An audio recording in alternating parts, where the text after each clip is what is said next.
addressing parking at all, or do you figure the garage takes care of that, or it's a walkable center more than anything else? This question was about parking, which I was surprised we got this far without the parking question, because it's in downtown San Jose, it's all about parking.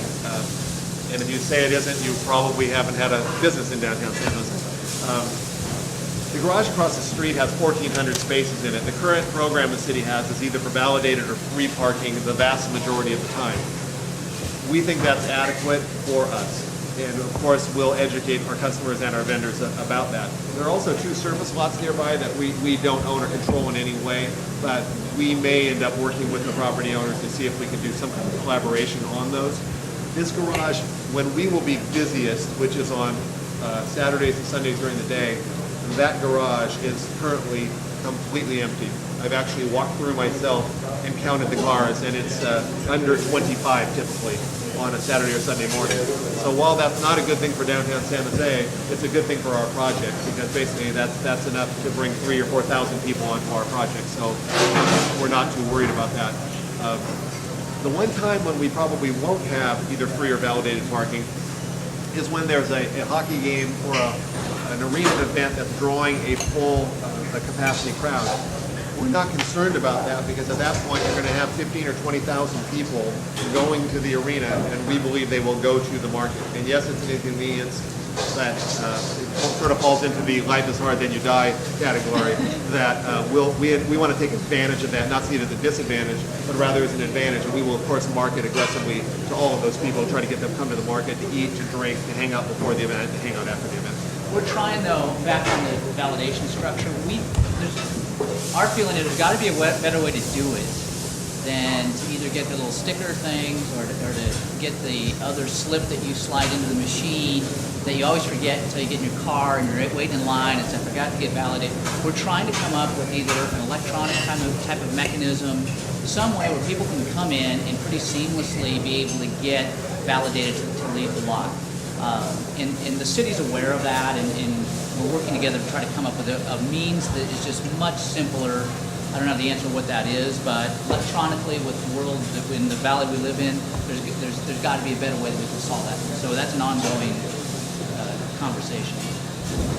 How much of the future success of your retailers here do you think depends on the success of residential in downtown San Jose? These towers getting people to live in over.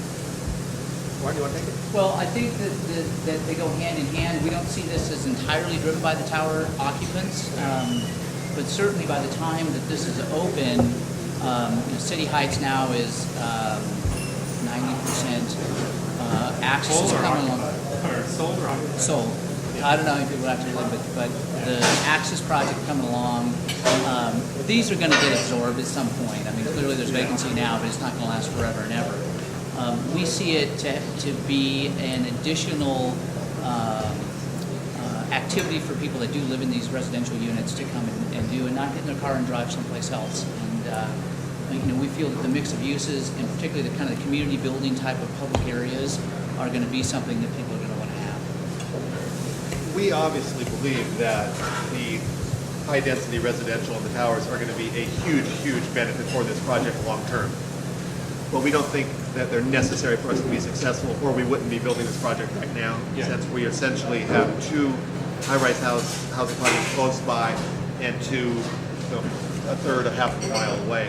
But we believe when that neighborhood over there is built, that it's going to cement this place as being the go-to market for that whole neighborhood, and it'll be tremendously helpful to the project. Depending on what numbers you look at, there are somewhere between 60 and 80,000 people who work downtown. Again, it depends on how you define it, but we think that's our core business for our daytime business. And in the evening, in addition to all the downtown events of all kinds that we expect to draw from, we expect to be a destination for people who don't live too far away.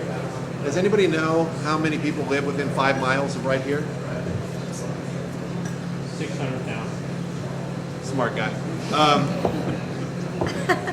According to one of the redevelopment agency studies, it's about 650,000. That surprises a lot of people, but not the smart guy.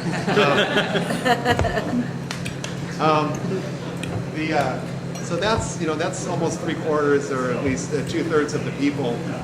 who live in the city of San Jose, that number blows a lot of people away because many people will guess, I don't know, 100,000, 200,000. The point is, where we are is extremely convenient and close to the majority of people who live in San Jose, and really a huge percentage of people who live in the county.